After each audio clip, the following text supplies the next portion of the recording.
To the association, in his new book, Inside the NBA Bubble, a championship season under quarantine, Lakers' Jared Dudley revealed his team was primed for the battle for LA because of Paul George saying, quote, "We hear some of the guys talking about how they're the team to beat in LA. It's fine if Kawhi Leonard says stuff like that. He's defending a championship. But we think it's disrespectful for Paul George, who hasn't won, to put himself on the level of LeBron James and Anthony Davis.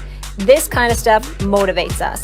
Last night, Paul George with the kill him with kindness approach. God bless him. God bless you, Jared Dudley. I don't know what it is. Dudes love throwing my name and stuff, but God bless you, Jared. Stephen A., do you believe Dudley? No, I'm at all. He's a really good guy, really smart guy, and I'm not trying to throw any shade on him, but I don't believe him, and I say that respectfully because I definitely believe it was more about Kawhi Leonard. Let me say this. Paul George is averaging 27 against the Lakers. He did average 26 last year against the Lakers. Paul George is an all-star caliber player. He is not a scrub. And he happens to be one of the nicest people you'd ever meet, to be quite honest with you. Incredibly respectful. He's a professional. He's a good dude. He might have had differences with certain players like a Montrezl Harrell or somebody, but Paul George is a good guy.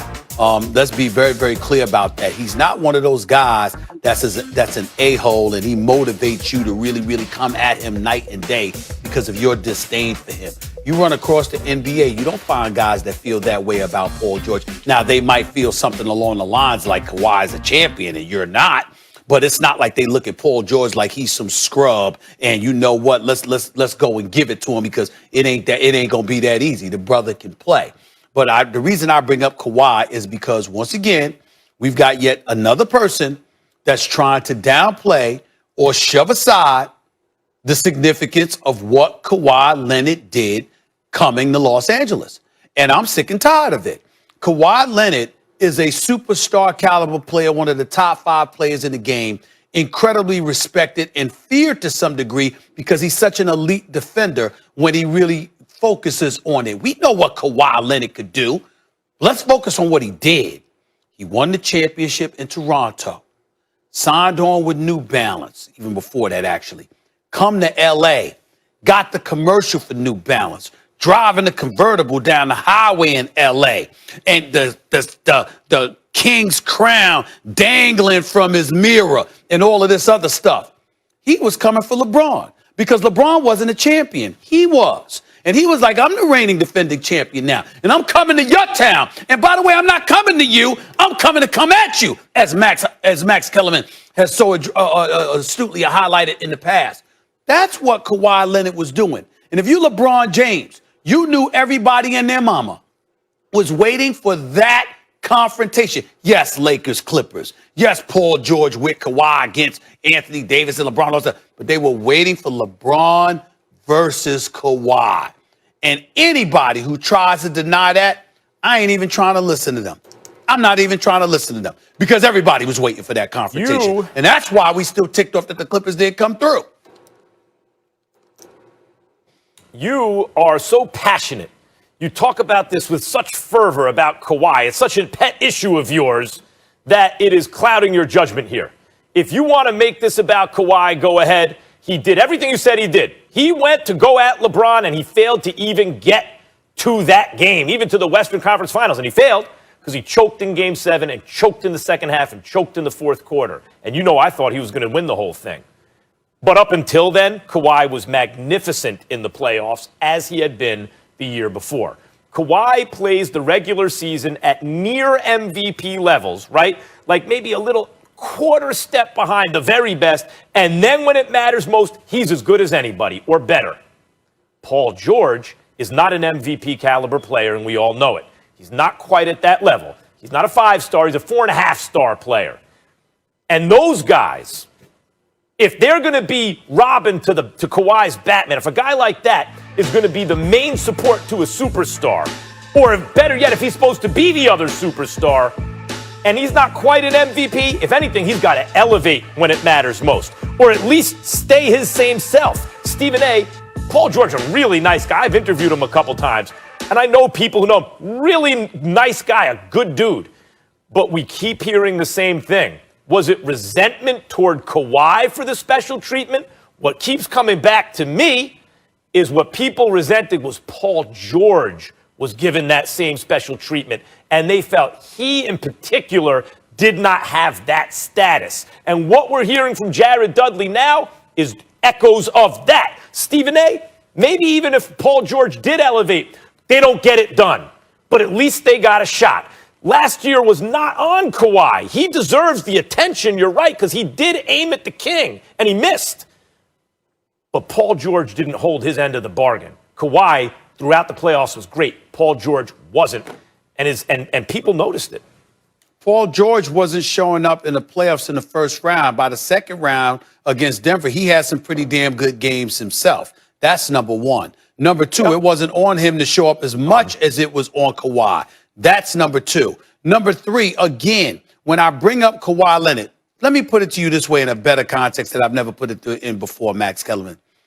If the Lakers get bounced out by Portland, if they get bounced out by whomever, and there's someone else waiting for the Clippers, if the Clippers were to advance to the conference finals, would we have cared as much? Hell no.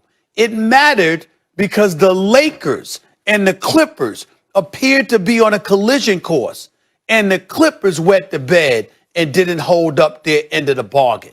And with that being Kawhi Leonard at the forefront of that, I don't want to hear anything about Paul George. Looking at Kawhi.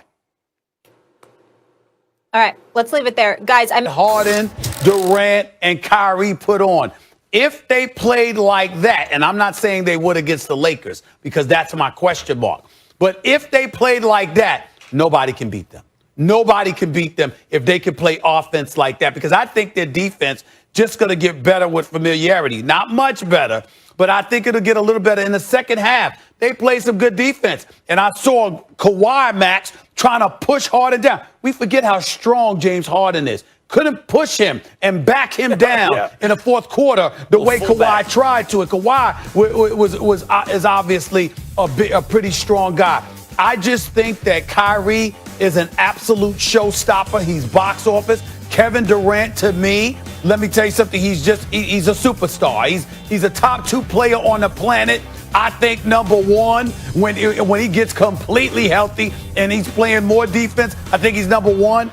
And James Harden, the unselfishness. He's reminding us he was a point guard in OKC. He will distribute the basketball. He's not selfish. He will give you the ball. Those things taken into consideration, I got to tell you something.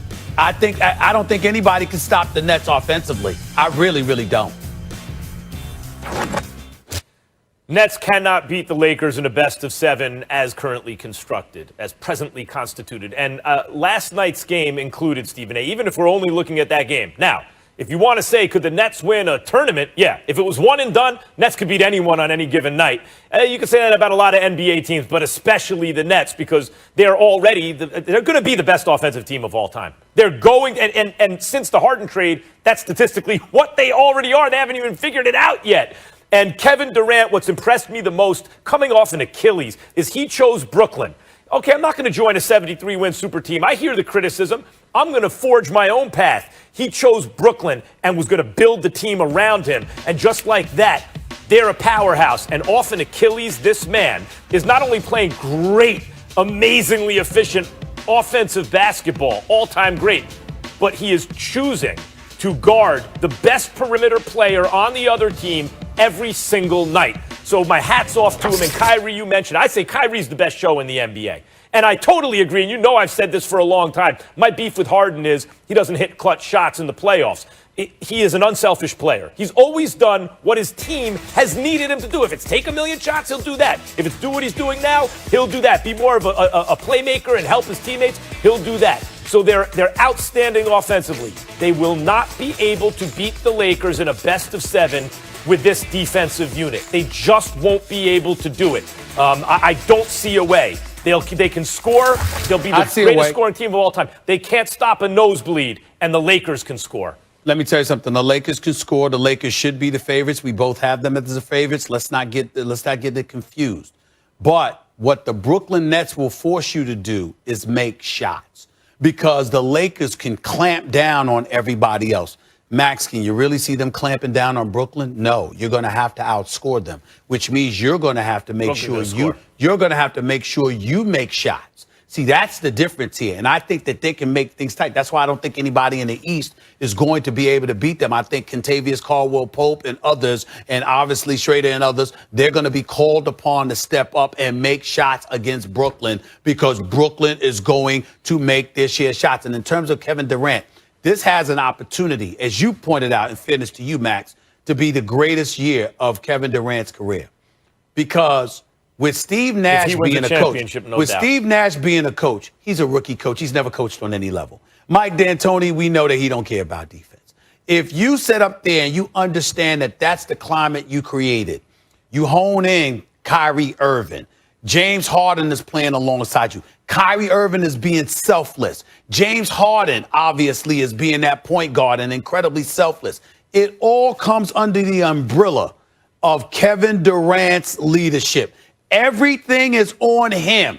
And if this team ends up winning the chip, he will deserve about as much credit as LeBron has earned when he got at Cleveland to the championship.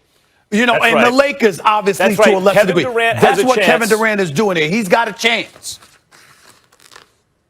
He has a chance to prove his greatness in a way he's never done before and to elevate himself so that when people talk about the greatest of all time, and LeBron's always mentioned nowadays ahead of Kobe and Magic and Bird, KD is mentioned along with those guys by everybody. He has a chance to do that. I'll caution one thing. I mentioned it earlier in the show.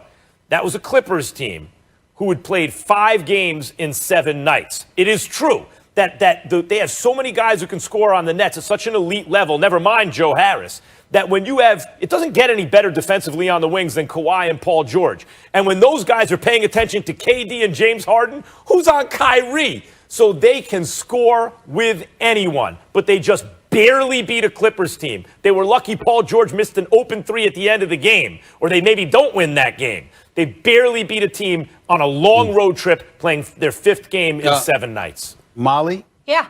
May I do a favor? Can I use this opportunity to just make a quick announcement because we're doing stuff on HBCUs? Would you mind at all? Do whatever you want. Listen, I'm the HBCU